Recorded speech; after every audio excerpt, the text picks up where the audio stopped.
Buenos días, profesor y compañeros.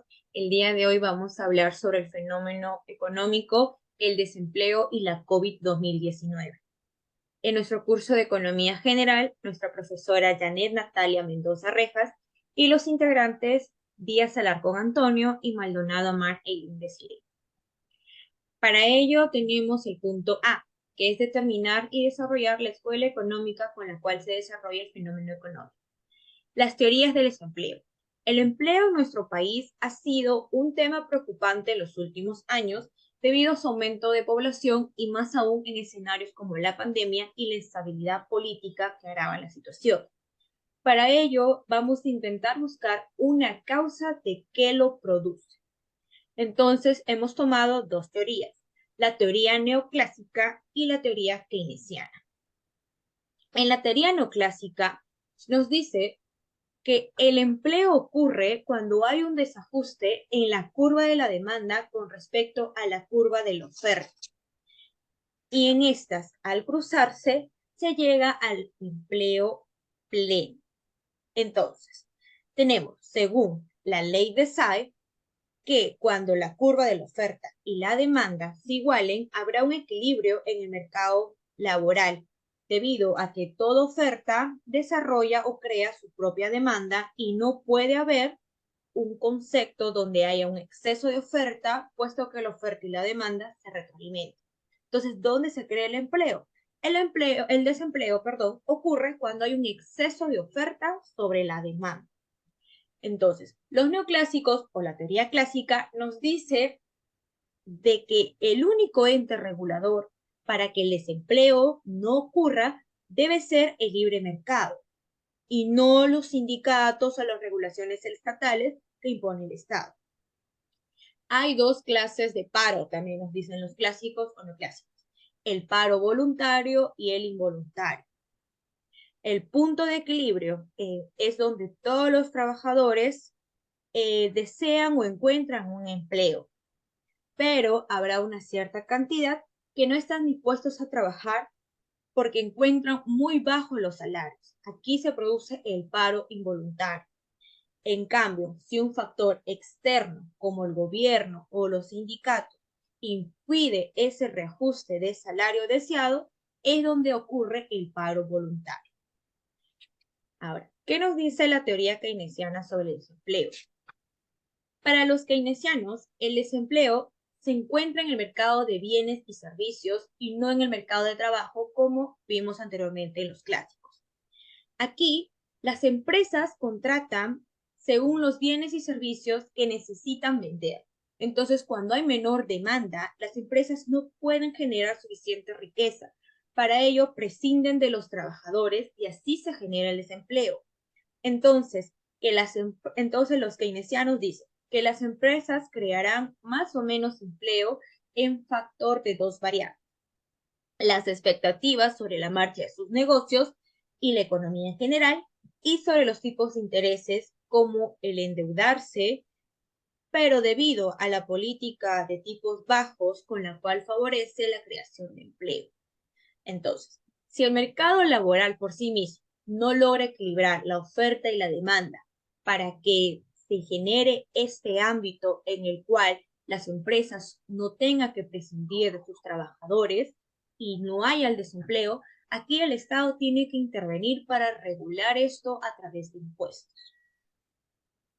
Ahora nos vemos al punto B, explicar qué conceptos de la economía que hemos estudiado en clase tienen relación con el fenómeno económico. Para ello hemos escogido 4 puntos. El primero, el desempleo. El desempleo se puede ver como la falta de trabajo estable de un ciudadano que carece de un empleo y por lo tanto de un salario. Es la población activa que carece de un puesto de trabajo. Genera dos tipos de impacto, el impacto económico y el impacto social.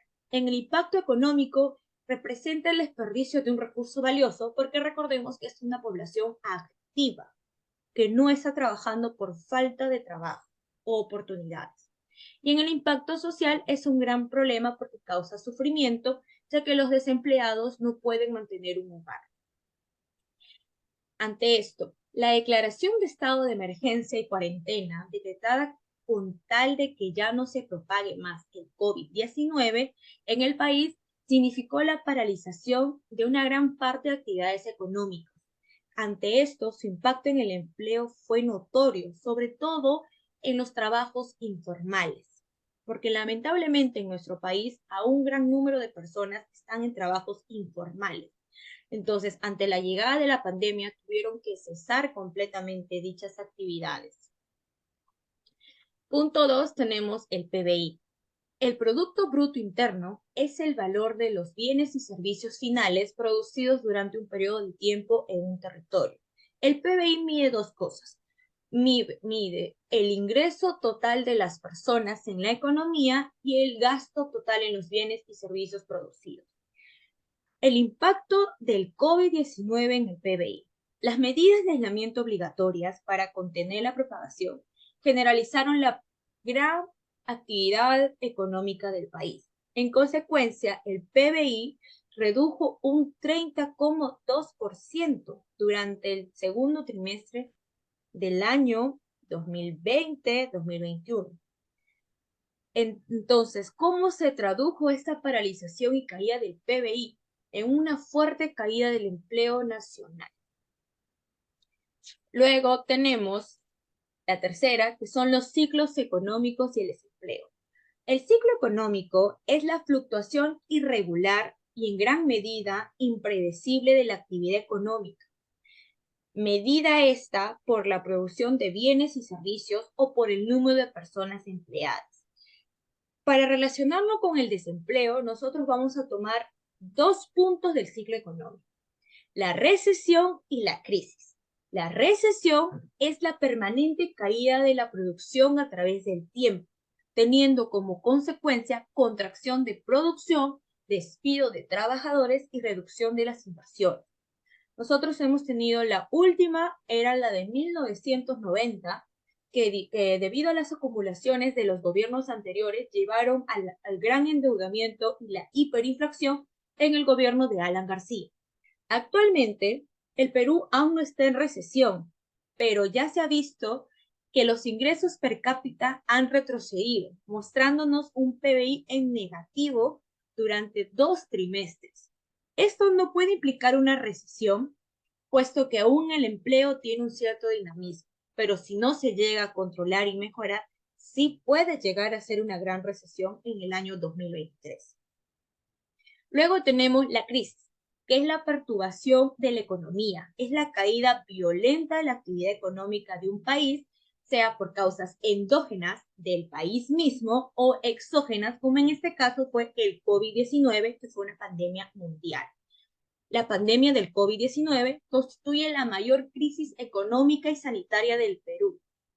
El Perú fue uno de los países más afectados del mundo, con una contracción del PBI de 11,1% en el 2020. Luego, por último, tenemos la política económica, que es el conjunto de directrices y lineamientos mediante los cuales el Estado regula y orienta el proceso económico, teniendo como objetivo a corto plazo la generación del empleo. Nuestro país puso en marcha un plan económico frente a la COVID, donde sus medidas aprobadas se iba a 142,272 millones de soles y las medidas del gasto público 35,7 mil millones de soles. Ante esto se dividieron en 3 grandes puntos: el fortalecimiento de los servicios de salud, la atención económica para hogares vulnerables y el soporte a las empresas. En los servicios de salud, este plan económico se basó en la adquisición de vehículos en insumos médicos destinados a reforzar el sistema de vigilancia y respuesta sanitaria frente al COVID, la creación de red soporte para adulto mayor, porque recordemos que eran los más vulnerables ante el COVID-19, el otorgamiento de un bono extraordinario para el personal de salud y asistencia que realiza los servicios de alerta, respuesta en el marco de emergencia del COVID-19.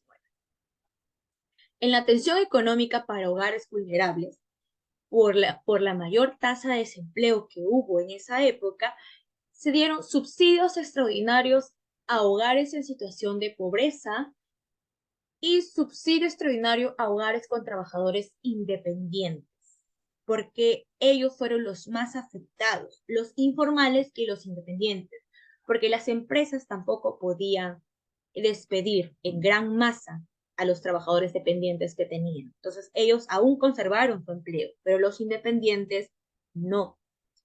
Luego tenemos el soporte a las empresas. La manera en que el plan económico quiso apoyar a las empresas para que siguiera el dinamismo y no generara más desempleo fue a través de la prórroga de la declaración y el pago mensual de impuestos. Les dieron un plazo mucho mayor del que se suele dar para que se pagaran los impuestos de ese periodo tributario. Muy bien, a continuación mi compañero hablará sobre el punto C y D. Bueno, gracias compañera. Continuando con la exposición, me toca ver el análisis del COVID-19 desde el punto de vista macroeconomía. En el Perú, la erupción de la pandemia, sumado al deterioro del ambiente internacional, ha de transmitirse a la economía doméstica a través de varios canales. Una caída contundente del consumo y la inversión privada, producto de la cuarentena impuesta por el gobierno peruano desde finales de marzo. Una caída del comercio internacional debido al deterioro económico de nuestros socios comerciales. Vale decir, al haber las restricciones del COVID-19, ha habido empresas que han dejado de exportar e importar de igual manera, ¿no? Asimismo, en el Perú hubo una caída del comercio internacional, como dijimos anteriormente, caída de nuestras importaciones de bienes y servicios, la parálisis de la economía, estrechamiento en las condiciones financieras globales y un deterioro de los términos de intercambio que han de afectar a los posibles ingresos de capital a largo plazo en la economía peruana. Las condiciones previas a la erupción de la crisis COVID-19 son diferentes a aquellas observadas en las crisis tradicionales afectadas en Perú. No hay una crisis de balanza de pagos, pues la posición externa es muy sólida. También el binomio inflación y crecimiento económico ha sido muy favorable para Perú por años. En efecto, durante los últimos 10 años la inflación anual ha sido aproximadamente del 3%, mientras que el Producto Bruto Interno ha crecido a una tasa del 4,6% anual de promedio. También son distintos los sectores económicos batallando y amplificando la crisis.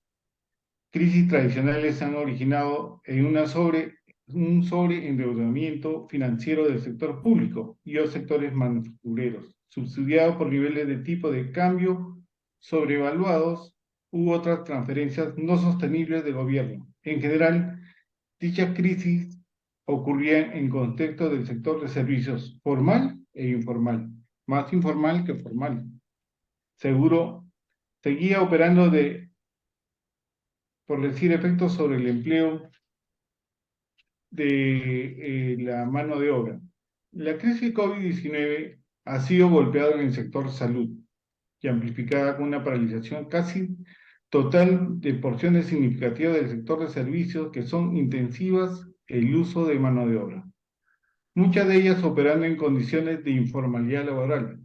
Cabe decir que en nuestro país es un 70% más informal que formal, ¿no? Entonces, negocios, restaurantes y hoteles, transporte de servicio, personal de servicio, comercio, estuvieron cerrados durante la cuarentena, con un impacto severo sobre la tasa de desempleo, especialmente en Lima metropolitana.